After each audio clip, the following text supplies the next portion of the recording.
조금 전 우리 시각으로 자정쯤 트럼프 대통령과 일본의 다카이치 총리가 만났습니다. 예상대로 트럼프 대통령은 일본을 압박했는데 그러나 다카이치 총리는 미국의 요구에 적극적으로 화답하지는 않았습니다. 화면 보시죠. I think it's appropriate that people step up. In the case of Japan, I hear they get more than 90% of their oil through the strait. So that's a big reason to step up. 周辺国に対する攻撃、ホルムズ海峡の実質的な閉鎖についてもこれは非難をし、そして茂木外務大臣からもイランの外務大臣に対して다카이치 총리 입장에서야 최선이었겠지만 사실상 미국의 요구를 거절한 것으로 보입니다. 그래서 방길주 교수님, 트럼프 대통령 입장에서는 좀 다소 성에 안 찼을 것 같습니다. 어제 회담이. 만족을 할 수 없었겠죠. 근데 이제 분노도 안 한 것 같습니다. 네. 그러니까 그게 왜 그러냐면 일본이 미국에게 해줄 수 있는 범위 내에서 선제적으로 할 수 있는 것은 일단은 했거든요. 그게 뭐냐면 외교적 지원입니다. 외교적 지원이라고 하는 것은 이란의 그 핵 무장을 용인할 수 없다라는 미국의 이제 입장을 두둔함으로써 네. 미국의 이란을 대상으로 한 전쟁을 좀 힘을 실어주는 그게 외교적 지원이 확실히 있었고요. 그다음에 이란의 호르무즈 해협 봉쇄에 대해서 규탄한다고 함으로써 확실하게 미국 입장에 선 거예요.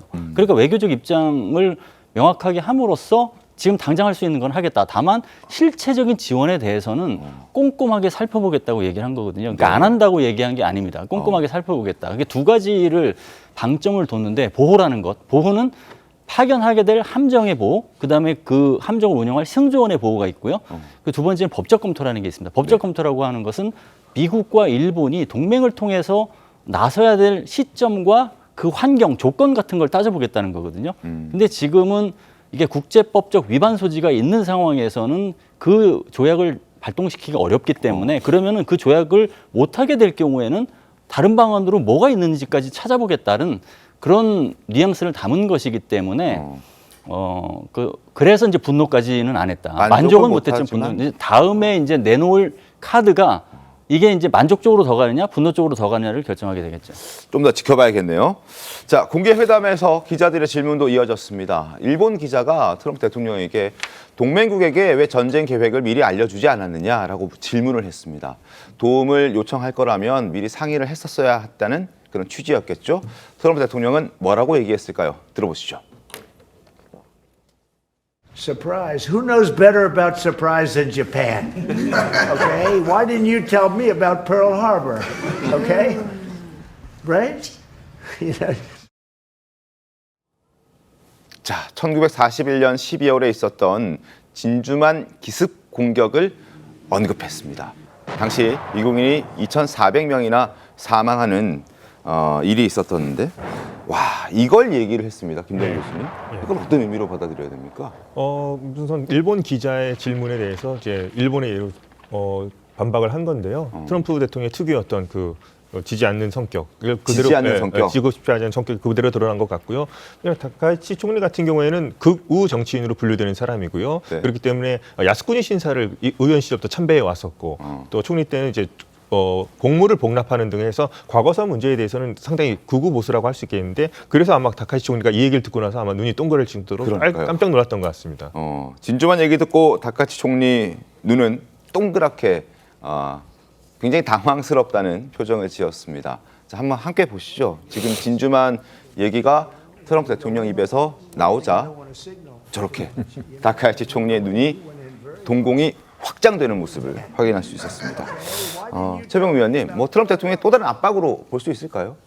글쎄 압박이라기보다는 약간 본인 그 나름으로는 이제 농담이다, 위트다 뭐 이렇게 생각을 했을 것 같은데요. 네. 그래서 이제 그 다카이치 총리가 눈이 동그랗게 뜬 것도 이게 진담이야 농담이야 뭐 약간 그런 부분에서 좀 혼선이 있었던 것 아닌가 뭐 하는 생각이 드는데 저걸 뭐 지금 그 일본한테 이란 공습을 미리 알려주지 않았다. 미일 동맹인데 그 부분에 관한 질문을 일본이 진주만 공습 왜 미국한테 미리 알려주지 않았느냐. 그건 동맹이 아니라 적국이잖아요. 당시 그렇기 상황이 때문에 달랐죠. 정확하게 상황이 맞지는 않는데 그냥 그 농담식으로 했는데 참 아슬아슬한 농담이었죠. 저런 식의 얘기를 가지고서 일본 기자도 물론 납득했을 리가 없고 네. 다카이치 총리도 아 이건 농담이 아닌데 싶은 생각이 이제 일종의 압박 전술인가 뭐 이런 생각이 들 정도로 제가 보기에는 약간 오히려 실언에 좀 가까운 것 아닌가 저는 그렇게 보고 있습니다. 알겠습니다.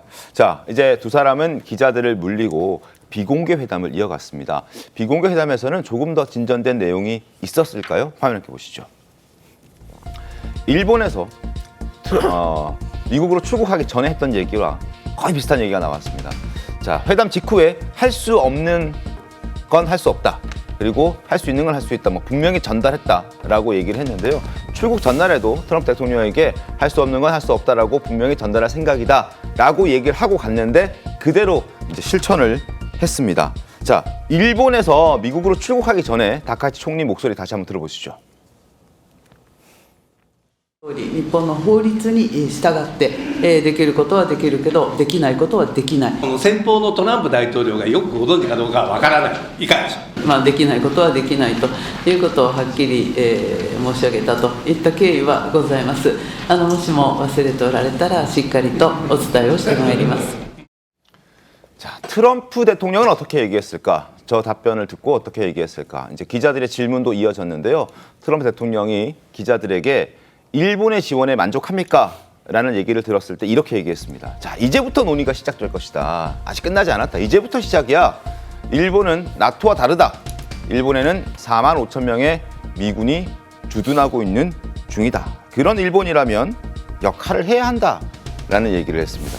아직까지는 더 압박할 생각이 있다. 뭐 이렇게 생각하면 될까요? 그렇죠. 할 수 없는 건 할 수 없다라고 하는 부분은 어젠다가 뭐냐면 결국 호르무즈 해협 문제이거든요. 네. 근데 호르무즈 해협 문제에 대해서 할 수 없다라는 것에 이제 방점을 두는 것은 국내 청중을 대상으로 얘기했을 때고 외교는 원래 양면 게임입니다. 그래서 외국 정상을 만날 적에는 할 수 없는 것에 방점을 두기보다는 할 수 있는 것을 얘기했을 것 같아요. 그러니까 특히 비밀회담은 외교적 지원은 공개적으로 얘기했고 이 비밀회담에서는 실체적으로 어떠한 어려움 때문에 어떤 부분은 못하고 이 부분까지는 가능할 수도 있겠다라는 얘기를 했겠죠. 전력 지원 측면에서도. 네. 그게 있는 것이고 또 트럼프 대통령이 듣고 싶어하는 것, 대미 투자, 그거 지금 구체화되고 있거든요. 그거에 대해서 어떤 식으로 이제 나가겠다 이런 것들이 있을 테고, 다만 트럼프는 협상의 대가라고 본인이 계속 얘기를 해요. 이 자리에서도 협상 레버리지를 올리기 위한 공식을 이제 사용하려고 한 거죠. 그게 이제 주한 미군을 이제 건드린 거예요. 주일 미군. 주일 미군 수를 얘기해서 그렇게까지 일본을 위해서 주일 미군을 주둔시키고 있는데 아무것도 안 한다는 건 말이 안 되는 거 아니냐라고 얘기를 하는 거거든요. 근데 일본 입장에서도 사실은 저게 중요한 게 일본은 미국하고 미일 동맹의 어떤 그 군사적인 통합을 위해서 굉장히 노력을 하고 있거든요. 그런 상황에서 저 얘기를 안 들어주면 앞으로 일본 자위대가 추진하고 있는 군사적 통합에 문제가 생길 수 있기 때문에 그 단순하게 이걸 안 된다라고 할 수 없는 지점이 있어서 외교적 지원을 넘어서서 비밀회담에서는 어느 부분까지는 가능할 수도 있겠다 수준의 어젠다는 서로 토의하지 않았나 그렇게 생각이 듭니다. 김다일 교수님 어떻게 보셨습니까? 제가 봤을 때는 일본이 논의를 한다고 했으니까요. 그 네. 부분에 대해서는 제가 봤을 때는 처음에는 계속 오히려 상당히 강경한 입장이었는데 뭔가 트럼프 대통령을 직접 만나거나 뭔가 누그러지는 듯한 모습을 보였고요. 너무나 이제 화기애애한 모습을 보였습니다. 뭐 도널드라고까지 이름을 부를 정도였습니다. 네. 제가 봤을 때는 좀 미국의 의견에 최대한 일본의 법이 허용하는 범위 안에서는 미국의 하라는 대로 제가 봤을 때 최대한 많이 따르지 않을까 뭐 조심스럽게 지켜보겠습니다. 알겠습니다. 미국 워싱턴에서 두 사람이 처음 만났을 때 트럼프 대통령은 다카이치 총리를 직접 맞이했습니다. 마중을 직접 나갔습니다. 그리고 다카이치 총리 역시 저렇게 반갑게 포옹을 했습니다. 자, 와락 끌어안는 두 사람의 모습입니다. 굉장히 반갑게 인사하는 그런 모습인데 이 결과적으로 봤을 때 다카이치 총리는 일본에서부터 미국의 요구를 적극적으로 수용할 수 없겠다라는 결심이 섰기 때문에 혹시 더 적극적으로 좀 더 친숙하게 친근하게 인사한 것은 아닐까라는 생각도 드는데 어떻게 보셨습니까? 그런 부분도 뭐 없지 않아 있겠지만 다카이치 총리의 정치인으로서의 좀 그 성향이 좀 그런 게 있습니다. 그러니까 정치력을 약간 높이는 측면에서 저렇게 친한 모습을 보여주고 화합하는 모습을 보여주고 이게 정치적으로도 많이 했거든요. 네. 그게 이제 하나 있고 두 번째는 정상 외교에서도 중요한 게 친분 외교입니다. 특히나 트럼프 행정부에서는 트럼프 개인의 다른 정상국의 친분이 외교 전체를 좌우해요. 그러니까 그거를 고려해서 친분 외교를 주도하는 측면에서 다카이치 총리가 저런 제스처를 취했다고 봅니다. 친하다는 것을 적극적으로 보여주기 위함이었다. 그렇죠. 정상 간의 친분이 공고하면 나머지 숙제도 쉽게 풀리는 게 지금 트럼프 행정부의 특징이거든요. 네. 그것을 활용하고자 했다. 그렇게 평가할 수 있습니다. 지난 10월에 트럼프 대통령이 일본을 방문했을 때도 트럼프 대통령과 다카이치 총리 이제 팔짱 끼고 그리고 깡총깡총 뛰는 모습도 보여주기도 했었는데 저것도 일종의 외교의 하나라는 평가들이 나오고 있는 것이죠. 최봉 의원님 어떻게 좀 보셨습니까? 지금 말씀하신 대로 이제 트럼프 대통령이 사실 대외 정책에서 약간 즉흥적이 아니냐 뭐 이런 지적을 받을 정도로 말도 많이 바뀌고 뭐 이런 현상들을 보이고 있죠. 아마 그게 지금 반 교수님이 얘기하셨듯이 아마 그럴 경우에 이제 트럼프의 환심을 사면 아마 일본한테 좀 좋은 여러 가지의 혜택들이 있지 않을까 하는 그런 철저한 계산으로 이루어지는 것 아니냐. 네. 저 팔짝팔짝 뛰는 장면도 다카이치 총리는 일본의 국가 이익을 위해서 지금 활동하고 있는 거잖아요. 그렇죠. 그러니까 트럼프 대통령을 이렇게 대접하는 것이 일본의 국가 이익을 위해서 훨씬 좋다. 아마 그런 거를 굉장히 면밀히 계산을 했을 거예요. 그래서 지금까지는 객관적으로 볼 때 다소 성공적이지 않았나요? 네. 그래서 그런 여러 가지 어떤 외교적 행보 그 속에서 지금 이루어지고 있는 것이라고 저는 평가를 합니다. 알겠습니다. 그리고 일본과 유럽 등 7개국은 호르무즈 봉쇄를 규탄하는 공동 성명도 냈습니다. 화면 함께 보시죠. 일본, 영국, 프랑스, 독일, 이탈리아, 네덜란드, 캐나다 이렇게 7개국이 호르무즈 봉쇄를 규탄한다며 공동 성명을 냈습니다. 트럼프 달래기라는 해석도 나오고 있는데 여선홍 위원님, 한국이 빠졌습니다. 네.